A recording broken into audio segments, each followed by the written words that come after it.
Hello and welcome to the latest episode of the Ponsonby and Massey podcast.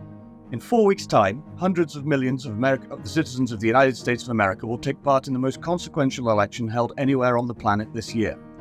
Almost every American presidential election is a kind of political carnival. This is politics on a mass scale, but even by these lofty standards, this year's renewal is an extraordinary affair.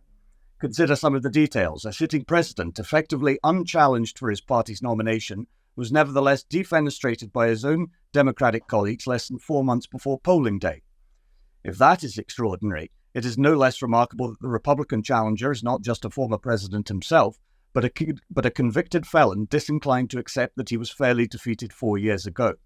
And as if that was not enough, he has also survived at least one and possibly two credible assassination attempts this summer. So here we are. Donald Trump is seeking to be the first president to serve two non-consecutive terms since Grover Cleveland left the White House for the final time in 1897. Kamala Harris, for her part, aspires to become the first woman to serve as commander-in-chief. The stakes for the United States, for the Western Alliance, for the world, are unusually high, for this is no usual election. Only American citizens can vote on November the 5th, but everyone has an interest in the outcome. Polling suggests Kamala Harris may win the popular vote, but the race seems, at present, too close to call in terms of the Electoral College, which will determine the actual outcome.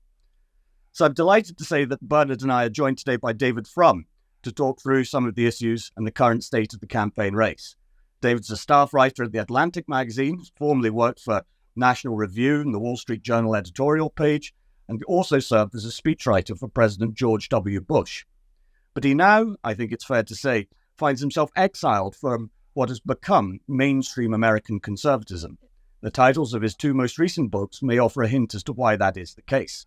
Trumpocracy, The Corruption of the American Republic, and Trumpocalypse, Restoring American Democracy. David, thank you so much for joining us today to talk about this. We have a month to go. It's great to have you with us. Just to kick things off, Zod, how would you briefly sort of summarize the current state of the campaign, of the race for the White House with just literally a month to go? Well, it's simultaneously true, as you said, that an astonishing tsunami of dramatic events is happening. And it's also true that nothing is happening. Donald Trump in 2016 won 46% of the vote. Which is less than John Kerry or Al Gore or Mitt Romney did in their outings. And in 2020, he won 46% of the vote. In between, he served as president, and he polled at about 47% of the vote through his presidency. There was not a single day in his presidency when, according to any credible poll, he had even 50% support. So Donald Trump is where he is and what he is, and he's been stuck at that all the way through. He's got two or three superpowers. Superpower number one is the American political system is not very representative. The reason we all say the election race is quote unquote close is not that the total votes cast will be close. Probably Kamala Harris will get 7 or 8 million more votes than Donald Trump. It's close because that only counts up to a certain point. What really matters is what do the people of Pennsylvania think? And if the race is close in Pennsylvania, then however unclose it is in the rest of the country, then it's functionally close.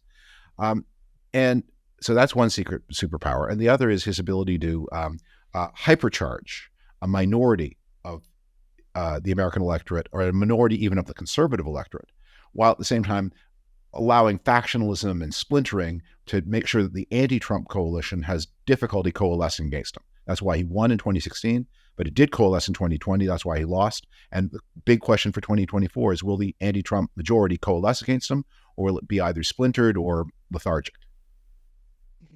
David, you mentioned there the popular vote. And of course, for viewers and listeners here, it's not a popular vote election. It's one which comes down to effectively the numbers in the Electoral College, with 270 being the magic number. Now, you mentioned also Pennsylvania there, and I've read several articles from across the pond under the headline, "It could all come down to Pennsylvania." But of course, there's more than Pennsylvania, which is just a marginal state and upon which the election will hang. What are the polls saying in those swing states at the Yeah. moment. The sense that we get here is that Harris is ahead of Trump where it counts.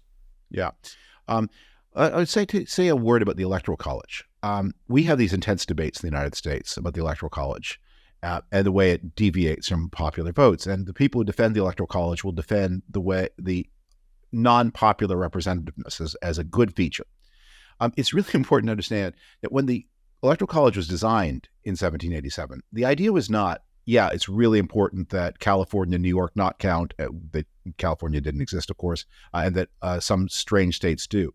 The whole point of the Electoral College was it was supposed to be a deliberative body. The idea was no one was going to vote for president. You were going to gather a certain number of the wisest and wealthiest and most distinguished men in the land, and they would meet in their state capitals and they would discuss amongst themselves, and the public wouldn't enter into it. So when if people want to defend the Electoral College scheme, what they need to do is defend not letting anybody vote at all. That was the scheme. We've deviated away from that. We've gotten we lost the feature and kept the bug of the scheme.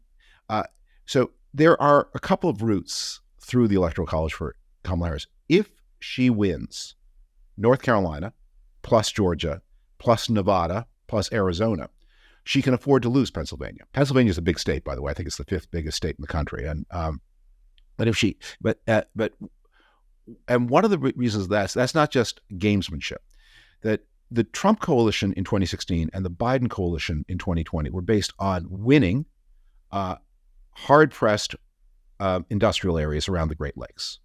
And that is why those two administrations ended up as the two most protectionist administrations since World War II, because they felt they owed their success to some of the most troubled, least dynamic areas of the country.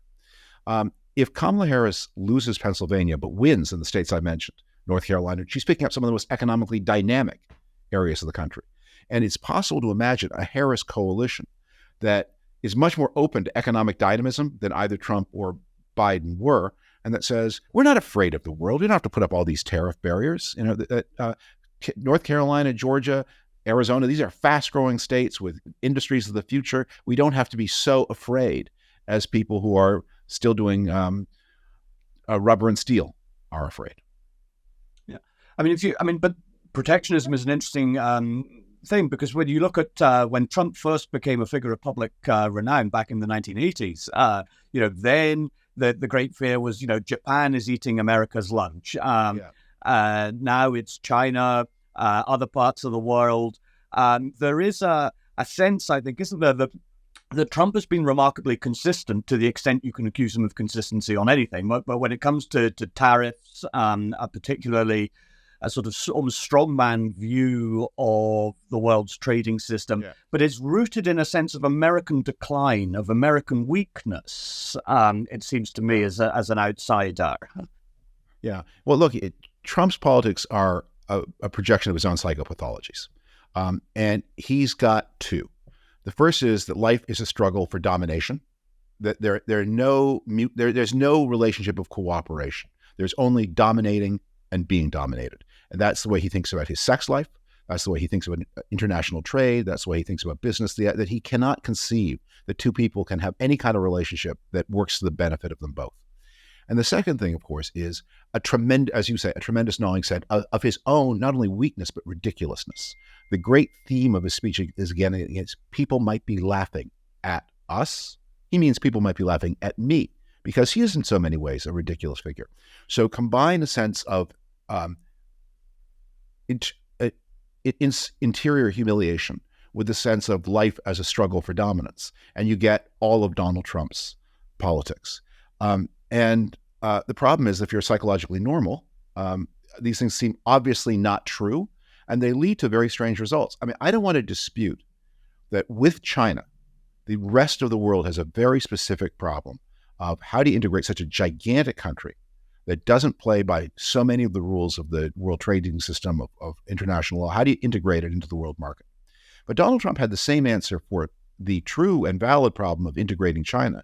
He applied it to Japan. He applied it to Taiwan. It's his answer to he applies it to Mexico. He's got one answer: hit it on the head with a hammer.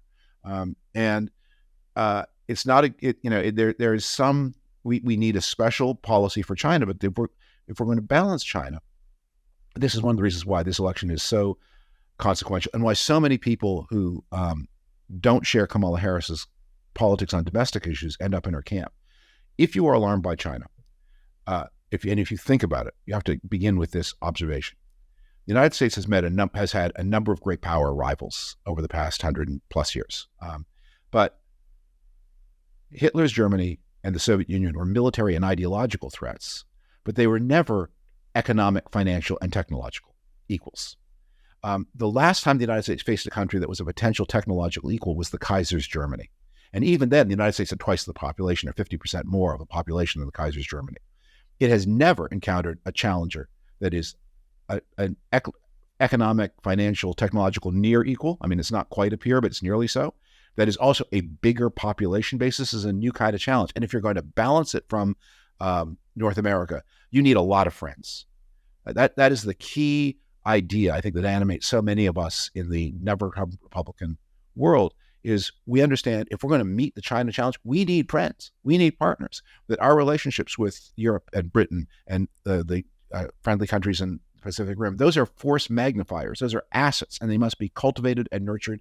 And that means taking seriously that they have interests, that there are things they want from us. And if we want to build mutually beneficial relationships, we not only have to take, but we sometimes have to share.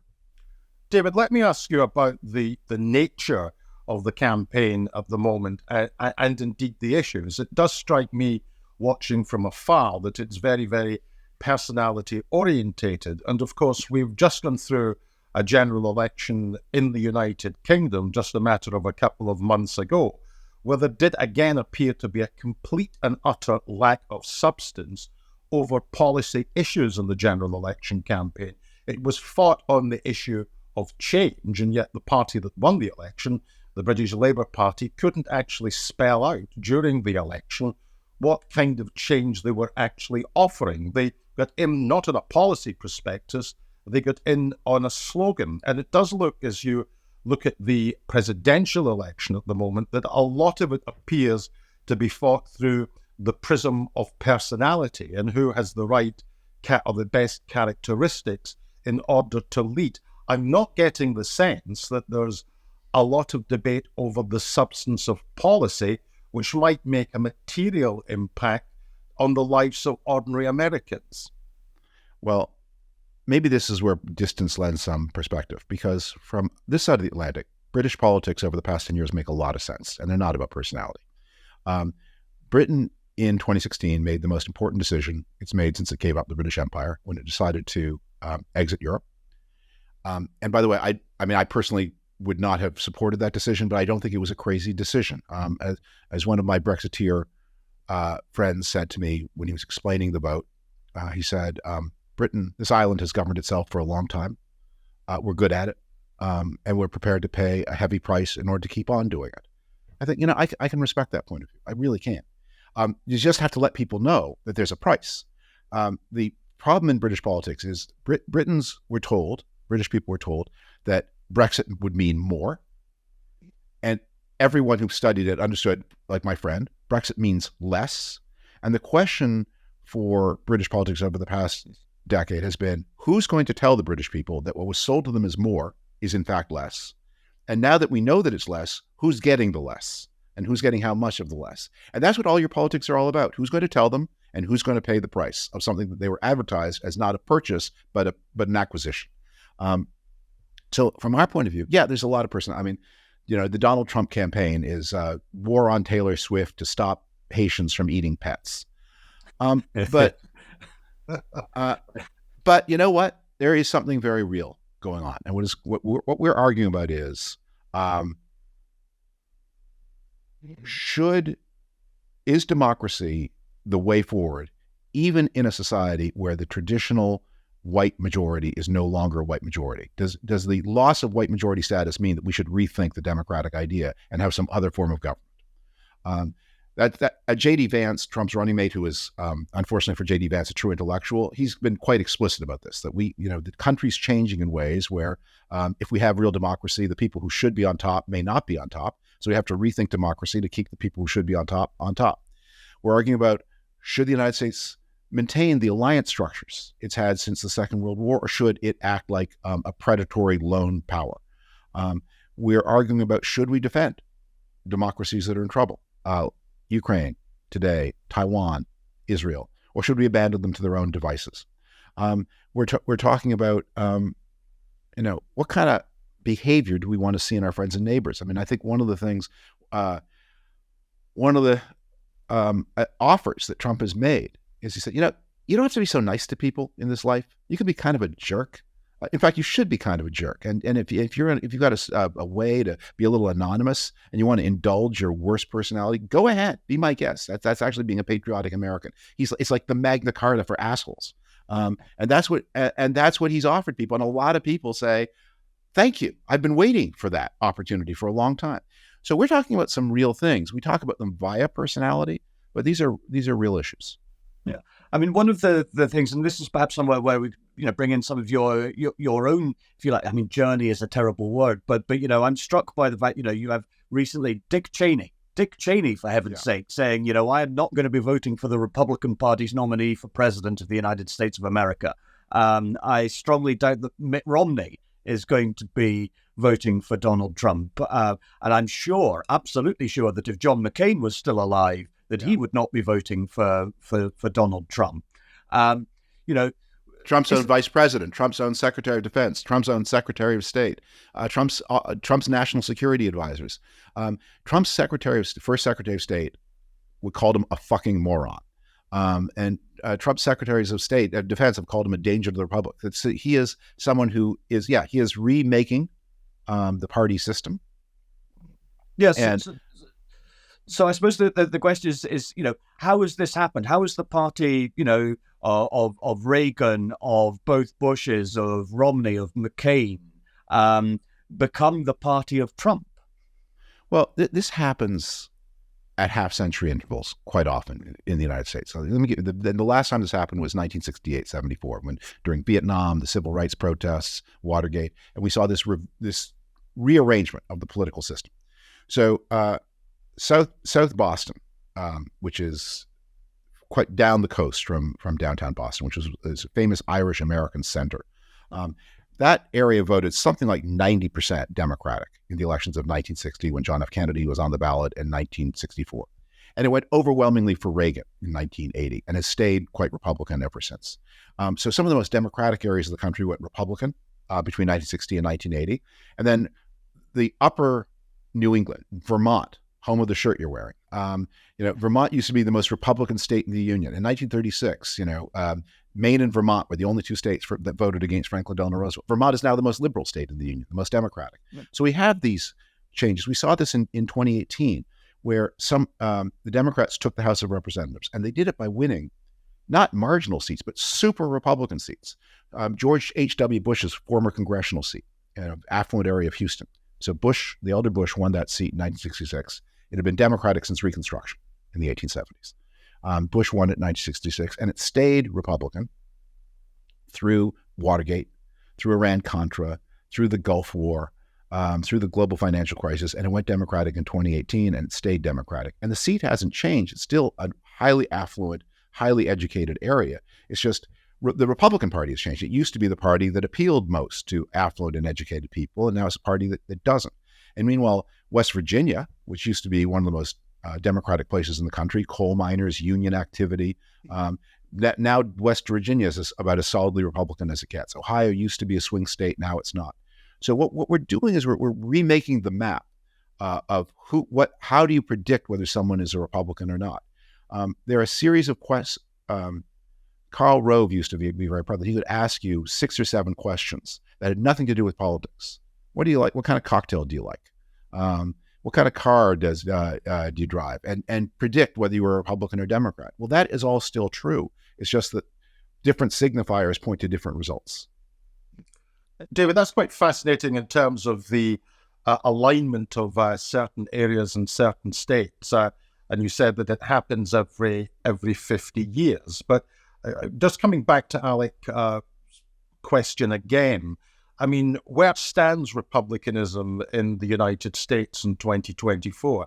Again, from the outside, it looks as if that there was this gargantuan personality whose politics are really quite schizophrenic, manages to hijack a party, and that party, with very senior and notable exceptions, calls him out. But in the process of this personality cult, it does appear to me that there is a dearth of thinking about how people on the centre-right in America deal with the challenges of changed demographics and deal with the prospectus of rallying people in America to a centre-right perspective. It seems to be all personality and very little politics. I think you can be distracted. As I said about British politics, where you can see there's something real going on underneath all the noise.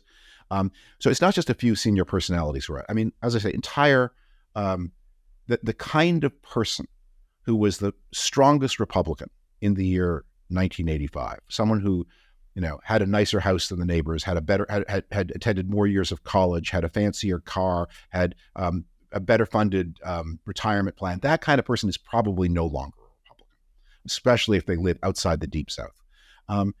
And the kind of person who was a Democrat, a white man who worked with his hands, that person is now probably a Republican. And so it's not just Dick Cheney who's on his way out, and it's a lot of people, and they're not exactly yielding or heeding Dick Cheney's endorsement, although that it's not unimportant. But he symbolizes a big kind of exodus. And there is a question: where does the center right go? It depends on what we're having is a moment where everyone in politics, especially every conservative and Republican, has had a bunch of things they believed in 1995, and they're now forced to choose between those things which used to be in harmony are now in tension. So, if you were in 1995, if you were on the right, that probably meant you were for alliances, for strong American defense, for free trade, for limited government, for a believer in that business was a force for good, mistrustful of economic redistribution, and you also were really irritated with a lot of liberal pieties and liberal social experiments and just very impatient with the way people on the center left behave. Well, you're not going to have to choose from that menu. The menu can't have all of those things in one party. I mean, so a lot of people say, the thing I care about, I am most irritated by liberal piety. That's issue number one for me. And I'm prepared to jettison alliances, prepared to jettison trade, prepared to jettison a pro-business policy, because that's the thing that really matters to me. The other thing you say, I'm for alliances. I'm for trade, and I'm for the government being neutral toward business. I guess I'm going to have to learn to put up with some liberal piety. I don't have to love it, but I have to tolerate it, because the people who believe the things I discover I care about most, some of them are very pious liberals, but they're for Ukraine, they're for NATO, they're for trade. They don't think the government should retaliate against business leaders who say things that the politicians don't like. So I guess they're my new partners. Yeah, and I mean that's very much where you are, I think, isn't it? And you're not alone in that. I think that's where an awful lot of people who would consider themselves to be on the right in European countries and Britain and so on also find themselves irritated perhaps by aspects of the Democratic Party, particularly the left-wing Democratic Party. Can I interrupt you to add one thing of the bookend to that? That's really important. So a lot of people, there's a reverse of this, which is, and you've seen this, a lot of people in the liberal mainstream used to believe their natural allies were liberals in a hurry, progressives. And maybe the liberals wanted to have a more generous funding of certain government health programs. The progressives wanted to take it all over and build a British-style NHS for America. The liberals wanted to find ways to create more opportunity for minorities and women. The progressives wanted firm, fixed quotas that guaranteed success, and they wanted to eliminate any kind of objective metric of any kind of academic test, even for medicine and law. And the liberals said, the leftists are kind of irritating, but at least they're better than all those Cheney people on the right. So those are our natural coalition partners. And that just as people on the center right have had to choose, so liberals have had to choose. And they realize, what? We still don't love the Cheney people. We're still mad about the Iraq War.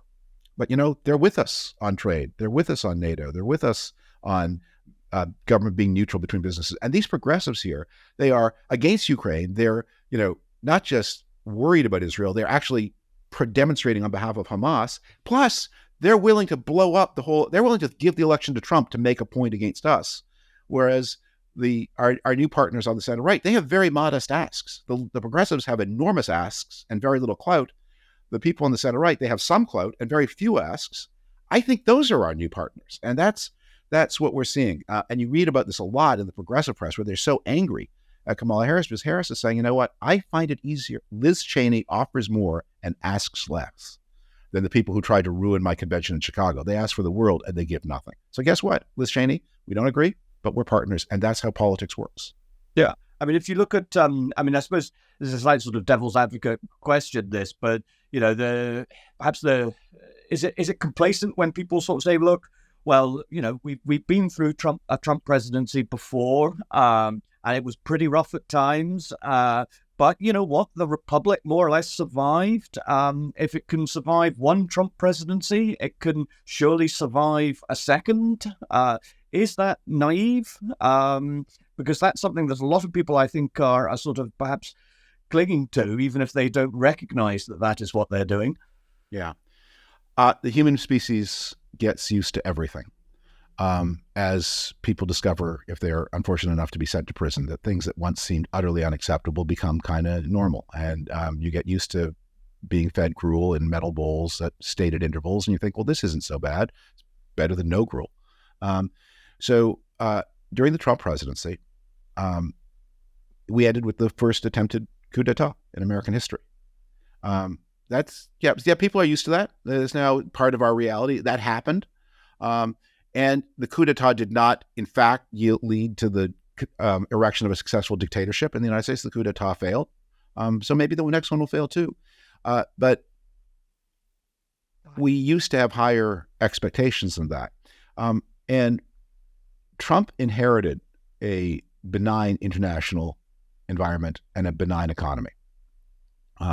The Trump years seemed economically successful because the United States, like Britain, took an enormous hit to its economy in 2008, 2010.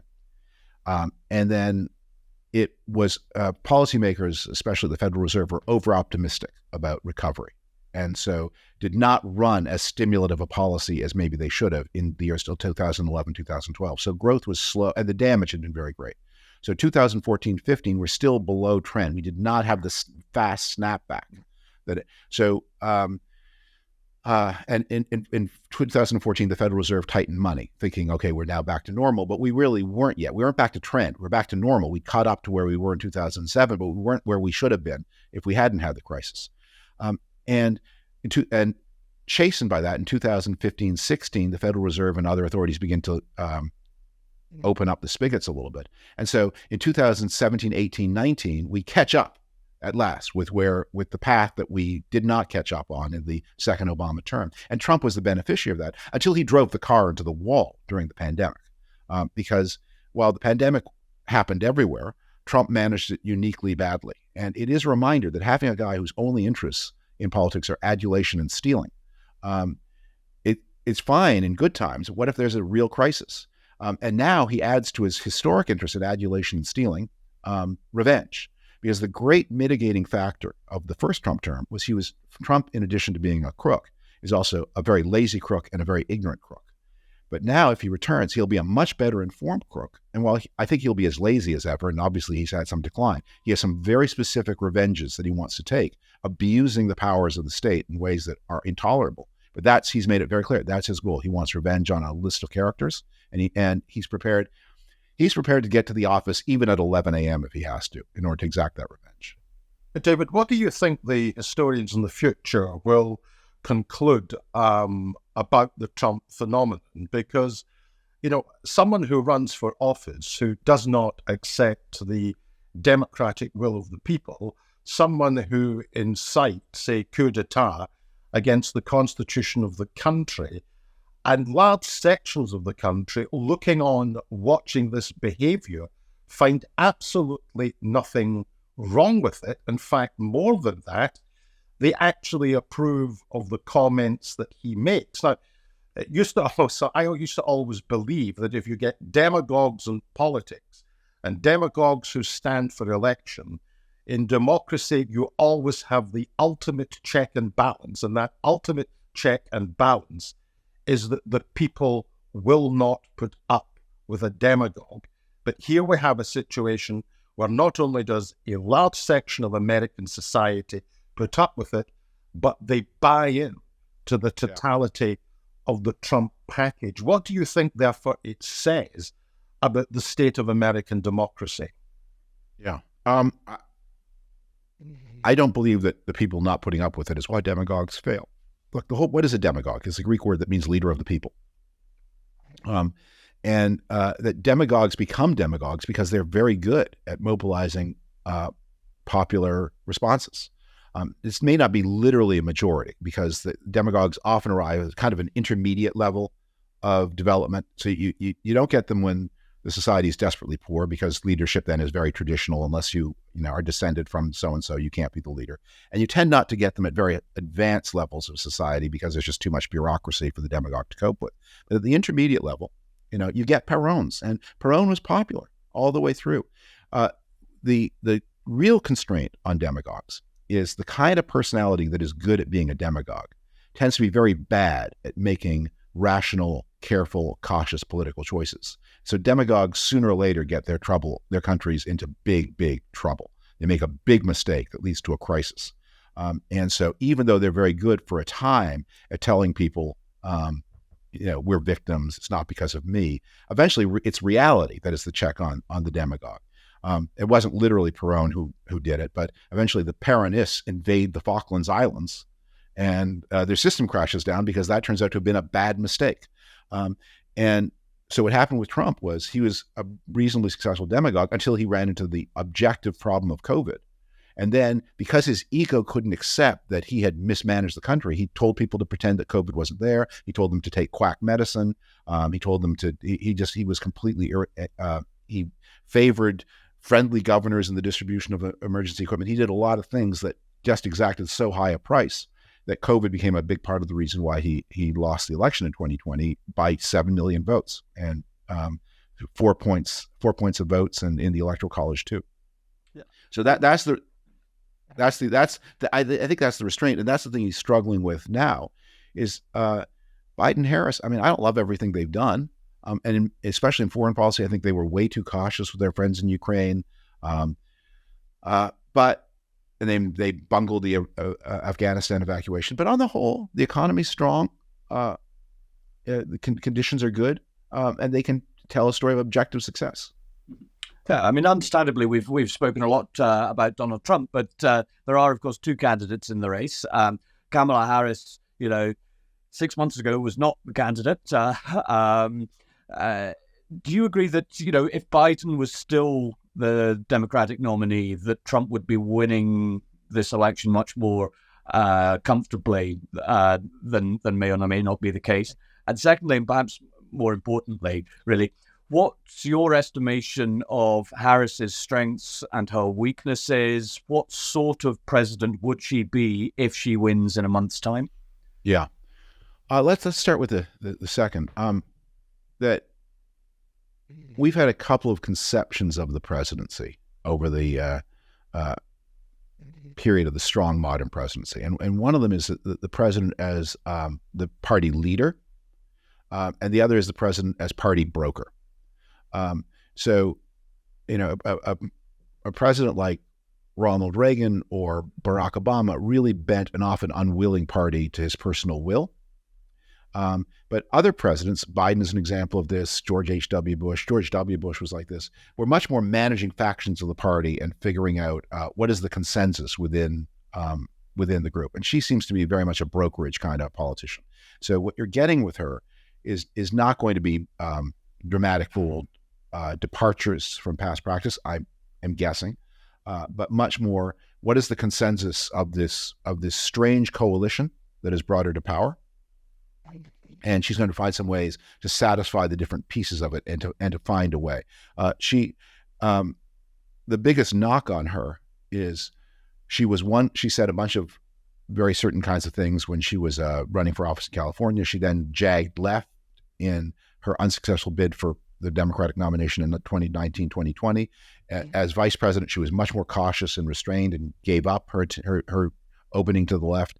And as candidate for president, she's opened up some openings to the right, especially on national security. And people look at that and say, well, what does she believe in? And I think the answer is pretty obviously. She believes in managing the coalition that she's got. And the coalition that she's got in 2024 is different from the coalition she thought she might have in 2019. Just in terms of foreign policy, will Kamala Harris' presidency be one of continuity? Is she going to go back to the drawing board? I mean, you're indicating there that she is well aware that there is a coalition of support behind her, and in a sense, her presidency will be about managing the expectations of different parts of that coalition. So will this be a continuity presidency from the broad foreign policy objectives of Joe Biden? I don't know the answer to that question. Let me point you to two sets of clues, one which points one way and one which points the other way, and then your mileage may vary as to which is right. As vice president, her most important foreign policy advisors have been people even more cautious than the team around Joe Biden, even more hesitant about arming Ukraine to the maximum, even more hesitant about backing Israel, just more cautious, more careful. And she is, as vice president, gone along completely with the Biden administration's experiments in trade protection and industrial policy. But here are two things that point the other way. First, as a candidate for president, she has given voice to criticisms of Trump tariff policy. She's pointed out that Trump's original plan, which was for a 10% tariff on everything, and now he just uses numbers the way some people use, or Jackson Pollock uses paint, So he says 10%, then he says 20, then he says 200. But the 10% tariff has been carefully costed, and that means $1,700 in higher standard of living per year for the average household. The Democrats guess that 20% means double, 3,400, but who the heck knows, because people change their consumption patterns and who knows what. But anyway, she spent a lot of time arguing Trump's central economic idea is going to raise costs on ordinary people. And that's true. And I wonder, does it ever penetrate to, well, Biden's been doing much of the same thing that also raises costs for ordinary people. And if you're going to campaign against Trump tariffs as bad, maybe Biden tariffs are also bad. And maybe you should go back to a more open trade policy, not against China, but with the rest of the world. Maybe stop harassing all of our, trading partners in Mexico and Europe and Vietnam. So I'm hopeful about that. And the second thing is she has been a very eloquent voice on support for Ukraine, support for Israel.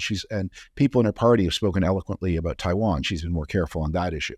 Maybe the voice of let's keep the cup of tea only 1/4 fill, lest it spill as we carry it across the living room.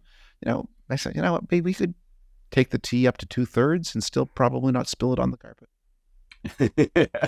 Yeah, I mean, when you look at some of those foreign policy issues, it is quite clear when you listen to Trump, when you listen to J.D. Vance, that, when they talk about we can end the war in Ukraine, in a week or in a month and so on. This is not difficult. This is straightforward, and the implications of that are, I think, pretty clear, aren't they? Right. Yes.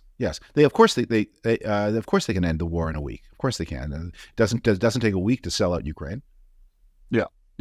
On a couple of other domestic issues, David, and so to what impact do you think? I mean, you talked earlier about changing voting coalitions and demographics in contemporary America. What impact do you think the Supreme Court's ruling on Roe versus Wade, and then the legislation introduced in a host of Republican governed states, severely limiting in many cases women's access to abortion and other healthcare issues? So what sort of impact will that have in, say, suburban Atlanta and other places which are, perhaps very important to the final outcome of the election? I'm thinking of, North Carolina as well. I want to avoid hyperbolic statements, but it's probably the single biggest issue. It was the single biggest issue in the 22 elections. It's probably the single biggest issue in 2024. That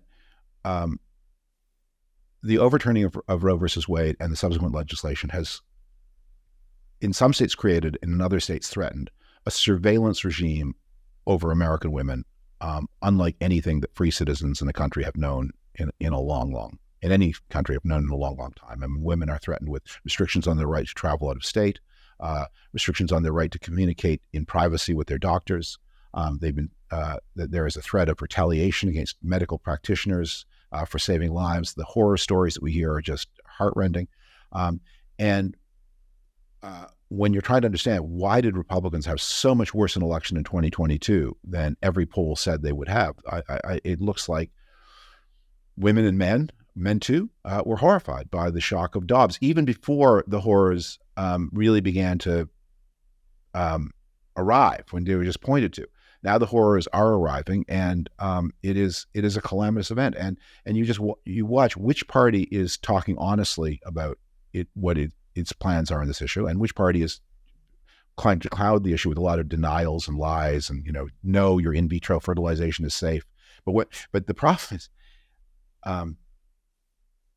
there are voting records here that individual Republican candidates have cast dozens of votes against in vitro fertilization. There was one just in the Senate just a couple of weeks ago, where once again only 2 Republicans voted in favor of protecting in vitro fertilization, because in vitro fertilization means leaving embryos and large numbers of embryos in the freezer either forever and ultimately destroying them.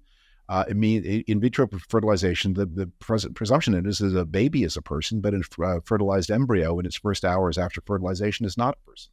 And if you're committed to the idea that a fertilized embryo in its first hours after fertilization is a person, then you can't have an in vitro fertilization technology at all. It's murder. And there's no getting around that. And Republicans are trapped. And even if they would like to try to cloud the issue, they've got so many votes over so long a time. Because what has happened, for so long as Roe versus Wade was there, you could be a Republican state legislator, and your issue was accelerating depreciation for industrial equipment. But in order to build your coalition, the pro-life people would come and say, we need you to put your sign here. That's the price of our support. And not only sign here, but co-sponsor this bill. And not only co-sponsor the bill, but cast a vote in favor of it. And not only do it once, but every session.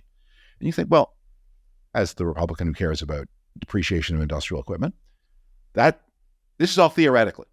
Roe v. Wade is there. None of these votes mean anything. I will cast them and cast them and cast them and gain my support. And I don't have to, and I can then focus on what I really care about, which is faster depreciation of industrial equipment. But then Roe v. Wade is gone, and there are 20 years of your votes and your signature, your name on co-sponsoring or leading the sponsorship of bills. You say, that wasn't me. Well, sorry. Is it your signature or not? David, if Harris wins, Trump has already said, although we only have his word for it, that's it, he's not running again. That, I suppose, would give the Republican Party a breathing space to go back to first principles and to discuss what the challenges are that face it as a party, and how it gets a coalition on side, which can take it to the presidency again. What kind of debate do you think the Republicans will have in the context of Trump being history? That's a great question. And let's hope that Trump does go and goes peacefully, because one of the things we may have is an interval of instability and chaos as he tries to pull the system down after him. And of course, he's got all kinds of legal jeopardy, civil and criminal. But let's just bypass that. I see 4 main possible trajectories of the Republican Party after Trump. And I have no idea which will prevail. So trajectory 1 is, this really didn't work. And Romney did better than Trump. George W. Bush did better than Trump. Let's go back. Let's go. The future should be a reversion to the past. Let's just go back to the old formula and try to win back suburban moderates, and moderate a little bit on abortion and environmental issues. This is the kind of politics I was advocating in between 2008 and 2014. Let's do in 2028 what David Frum said in 2009, and you can see that around politicians like Brian Kemp, the governor of Georgia. He could be a face for such a thing. That's a path. Frankly, I don't think it'll work. It would have worked in 2009. I don't think it works now. The second path is this path pioneered by Ron DeSantis, the governor of Florida, which is say, let's basically keep the old Republican Party, but let's put a snarling face on it. Let's have a lot more culture war. Let's punish Disney if they have gay employees. Let's just be, let's take the Romney public, make them really argumentative and churlish and nasty and disagreeable, and that will hold the Trump voters, because with the Trump voters don't care about personality, but they do care about our aggression. So give them Romney policy, but Trump aggression. I think that approach, which DeSantis will be back, I think, but it's been tested, and the DeSantis campaign tested it, and it really doesn't work. So the third possibility is, I think, the one that J.D. Vance is offering, which is, let's take Trumpism and treat it like a system of ideas. And let's try to bring some order and rationality to it. And by the way, let's bring a little intellect and work ethic to it too. Like, maybe if Trump weren't so stupid and lazy, and maybe if he didn't contradict himself so much, his system of ideas. And let's have a really smart American Orbanism, and what we're going to do is just say, look, the problem we face is that whites are on their way to being a minority, and if all the non-whites vote together, which they don't, but if they did, the whites might be outvoted. And since that's obviously unacceptable, let's just reduce the role of democratic choice in our system so that the right people retain power longer.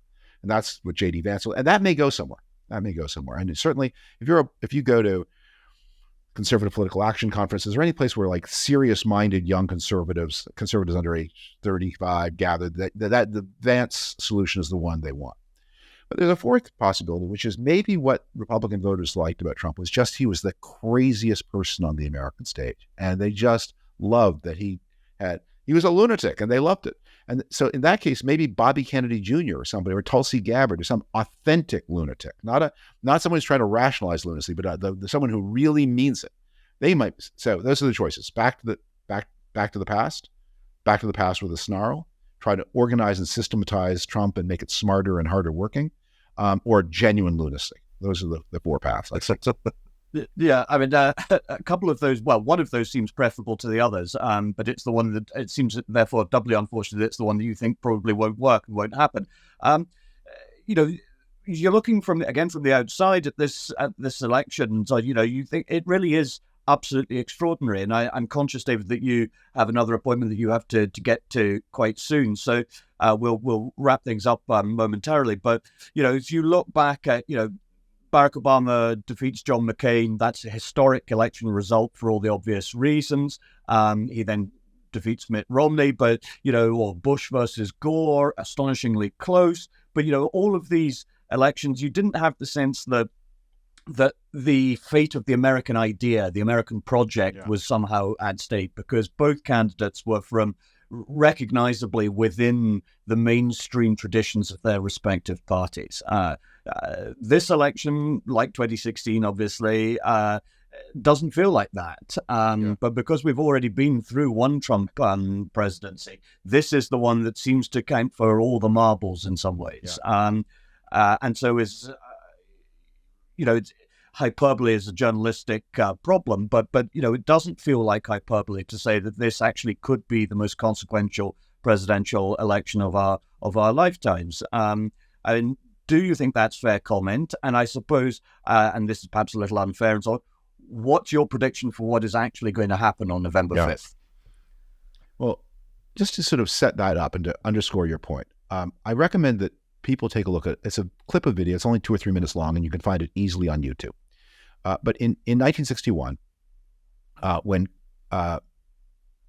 we convened for the ceremonial confirmation of the electoral vote in the election of 1960, there was a strange situation where the Republican candidate for 1960, was also the Republican vice president in 1961 and had to preside over his own defeat, Richard Nixon. And so there's video on YouTube of Richard Nixon tallying the votes, doing what Mike Pence did, and saying, and there are so many votes for John Fitzgerald Kennedy of Massachusetts and Lyndon Baines Johnson of Texas, so many for Richard Nixon, so many for his running mate, Henry Cabot Lodge. Therefore, I pronounce John F. Kennedy the winner. And then Nixon says in 1961, because of the unusual circumstances here, I'd like to ask this body's indulgence for a personal remark of just a few minutes. And Nixon then speaks and says, I hope the men in the Kremlin are watching what just happened here. And he gives this love song to American institutions, the possibility that a defeated candidate could be the person to read the news of his own defeat in front of a ceremonial assembly, and accept it, as Al Gore then had to do in 2001 when he was the vice president who had to read over the election of George W. Bush in rather more bitter circumstances than those of 1961. And there was a long time where whether you accepted it as Nixon did in 61 or whether you really resented it as Al Gore in 2001, nonetheless, everyone understood this is the way it had to be. And time then had a strange way of softening these things. And so Jimmy Carter and Gerald Ford, who fought a very close election in 1976, became intense friends in their later years because of their mutual hatred of that actor, Ronald Reagan, who'd defeated them both. And, it's like, what do we talk about? We talk about how much we hate Ronald Reagan. Can you believe the American people fell for that imposter against us with all our talents? So there is that bedrock stability. What do I think is going to happen? I think the same thing. I think Trump's going to lose. I always thought he was going to lose. I thought he was going to lose even to Biden. I think it will be less close against Harris. I think he's going to lose because most people were against him, and the Electoral College can only do so much for you so many times out of 10.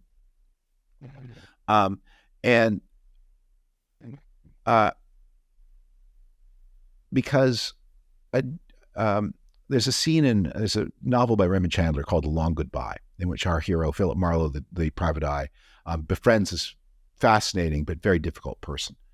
And they spend a lot of time together in bars, drinking gimlets and listening to the fascinating but troubling person. And one day, Marlowe just decides he's had enough. And he gets up from the table and he says to the fascinating but troubled person, "You talk too goddamn much, and too goddamn much of it is about you." And then he says, "Goodbye forever." Okay. So that's, I think, what we said to Donald Trump. You talk too goddamn much, and too goddamn much of it is about you.